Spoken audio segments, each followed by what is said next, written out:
السلام عليكم ورحمة الله وبركاته. جالس متوتا في أرض توتا كليتو أشما أركبونه هني روبوتا تاني أمتا بركبتان لين بعنا كان نيتني سنجة أرانتنا مال كفتير فتيجي تجونك سواني نولامو قلال شهود أكو ما بيكمو آنين جارتين سالين أو أبليسا تولافي obboleettiin tolaa waliin siirii itti godhanii turan jechuudha. Kanarraa gollochoot siirii itti godhamtoota sheekatti barbaade waan as keessa ture irraa eegee kanarraa wanni inni irraa eegee jechuudha. Inni kun adeemsa keenya kun duraanuu biyyattuu hin fedhu kanarraa inni hin fedhu kanarraa inni haa du'u maaliif jechuudha irraa eega gollochoot. Gollochoot adawwii teenya nutti fayyise jechuudha. Kanarraa gollochoot eeganii fi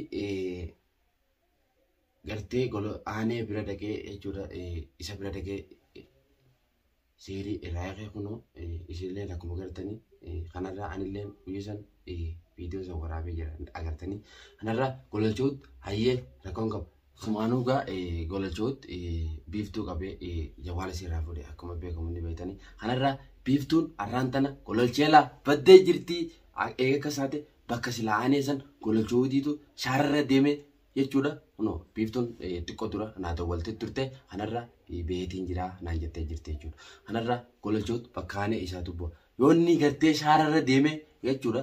Qarxaa isaa fi udaan namaan guurin killee maal jee naan jaa kunoo nagartanii kanarra gololchoot warreen gartee isa deeggartan warreen hordoftoota isaa warreen isa deeggartanis miilaan dhuftanii isa kana gaafa sanii jechuudha bira dhaabbatanii gargaartanii jechuudha kanarra. gololchoot kunoo ni gartan bakka gartee aanee irraa gartee itti siirii sheekatti fitee irraa keessan amma jechuudha biiftuun siirii bakka aanee san amma isaatu buutaa jechuudha. Kanarraa inni jechuudha arraas borus kunoo miliyoonen baatee jirti inni akkana namarra horise kanarraa biiftuulleen kunoo reefun tana xiqqishoo ture jechuudha.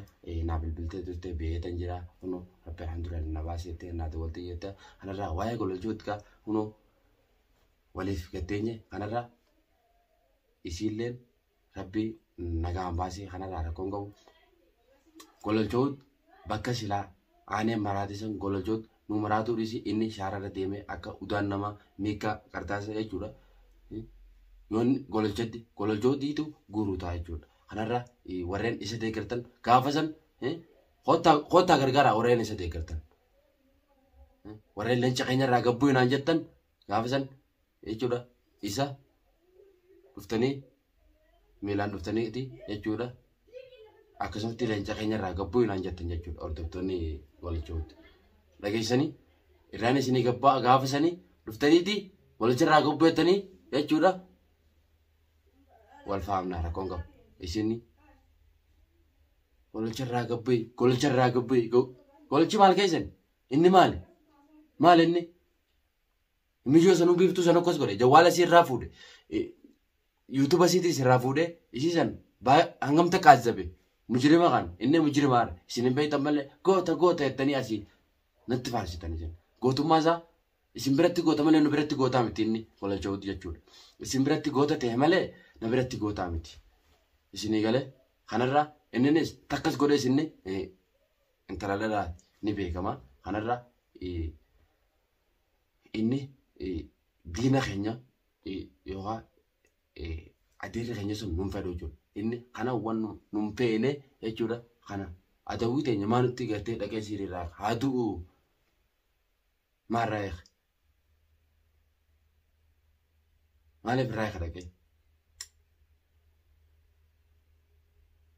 Hayyeega gololchoot biiftuulleen baatee jirti gaa kana osoo nama isaan bira godhanii hira feensaa walleen kenneen waa hirriba obaafteensaa miyyoo rabbiin harkaa baase gaafa rabbiin beeyyee gartee rabbiin suba baasaa akka ilma namaatti miti jechuudha. Yoo gartee ilmi namaa boolla gassii qotees ati rabbiin yoo beesiin jenuma baataa jechuudha. Kanarraa baga nagaan baasee yennaa biiftuu. Baga nagaan baatee siin jenna kanarraa waan gololchoot biiftuu godhallee ulee takka takkaan jechuudha. Anilleen jala deemne bakka silaa aanee sanamma gololchootiitu bu'aa kanarraa rakkoon qabu. Hordoftoonni gololchoot dhuftaniiti gaafanni qarxaasa guuree gartee udaan namaa guure yoona inni maraate dhuftanii gargaartan isa warreen isa deeggartan warreen leenca jettanii faarsitan warreen leenca goota keenya irraa gobbi golachi nama beekaadha nama hayyuudha jettanii isinatti faarsitan gootummaa isaa jeegnummaa isaa gartee isin bira malee na bira hin jiru jechuudha. Innis ilma namaati anis ilma namaati kanarraa takkas godhe sunis ilma namaati rakkoon qabu asiin jechuudha. Asiin toltuu namaa yaada asiin nama miidhuun maal jechuudha kun hiika qaba. Isin biratti biiftuu namtuudha maareedha jettee warreen arrabsuu turtanillee nama jettanii kanarraa rakkoon qabu. Golachooti waan inni ta'e hin beeytanii isin jechuudha waan feeten jechuu dandeessan. Arrallee birullee akkuma isa deeggartanitti akkuma gartee hordoftanii isaa gadi jechuudha. Golalcha irraa gabbuu jettanitti gaafa inni gartee wanni takkitti dhuftanii isa gargaartanii jechuudha. Wanni dhamee shaarran deemin golalchoot ani killee top maal jeen han jechuu teessanii jechuudha. Kanarraa baguma rabbiin garuu biiftuu nagaa hambaasee kanarraa isillee naa dawwaltee turte har'a gammachuu ajaa'ibaatiin natti jira jechuudha. Kanarraa gammachuun tante maali yoo naan jette biiftuun ba'uudha. Kanarraa garuu biiftuun baga rabbi nagaan si baasee siin jenna. Kanarraa jawaala isillee fudhattee jechuudha duraarraa fudhanii jawaala isillee fudhattee baatee naa dawwaltee turte. Kanarraa yeroo gabaabaasitti bal'inaa wal garraa rakkoon qabu. Ammoo waa'ee golalchoot huli takka jennee isa eegallaa jiru. Garuma feeteenu inninis waan fitu sun numa fida malee waa takka naman godhu takkas godhe sun ni dhalaa taate malee waa takka miti. Har'a immoo asii dhaqee tolaallee akkasitti jechuudha askaraan qabsiisee tumsiisee kanarraa kana hunda keessaa nuti jechuudha. Maaliif akka irraa eegamu godhamu maaliif akka irraa eegamu godhisu haaduu numa inni hayi maa qabsiisaa kana tanaa maa qabsiisa inni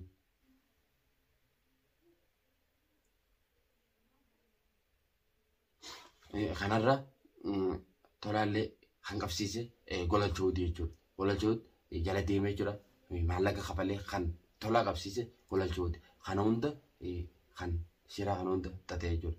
Golalchooti leenca keenya goota keenya hayyee goota keessanii rakkoon qabu. Garuu tolaalleen tumamullee cafaqamullee ba'ee jira. Waa hunda jalaa'u uleen nama waa namuun gootu garuu inni akkuma qabsiisetti qabaasan keessiraa jechuudha. Kanarraa waan golalchooti jedhee bal'inaan walitti deemna. Garuu kanarraa kan waa'ee golalchooti kana hoggaanatti qabatan mataa kanaa na dhukkuba beekta. Mataa kanaatti jechuudha na dhukkuba laa. Asilaama kanarraa golalchooti sarrabbiin agarsiisee hin fadha. Maaliif yoo naan jettan inni jechuudha kiyyaa agartee taburatan jechuudha. Wooma gartee isin jettan kanaatu ilaan gammaarraan tan agartee hordoftoonni gartee golalchooti coraa kana na gubaa jira jechuudha. Guyyaan kana keessatti jechuudha. Coraa kana na cinceessitanii mataa kana na dhukkubsitan isin. Deemaa tolaa fi ammaan tan warreen ammaa miti garuu gaafa inni Oromootiyya akkana na bira dhaabbadda isiniin jee itoltaniif. Warreen amma kana jettan guutuun keessan miyyoonis amma biiftuulleen gabbaatee jirti. Kanaa wajjin isilleen isa hin dhiiftu jechuudha. Akkatti hin dhiiftu. Akkanan hangana roorrifamtee hangana miidhamtee akka nama tokkotti isa isinis hin dhiiftu jechuudha. Kana keessa wajjiniin jira kunoonillee isii wajjin biiftuu wajjin jechuudha. Biiftuu wajjin anaatu jira jechuudha. Golalchoot yoo inni gartee boolla qonnee boollatti isa nawwaale maal jee naan jettan killeen dhageessanii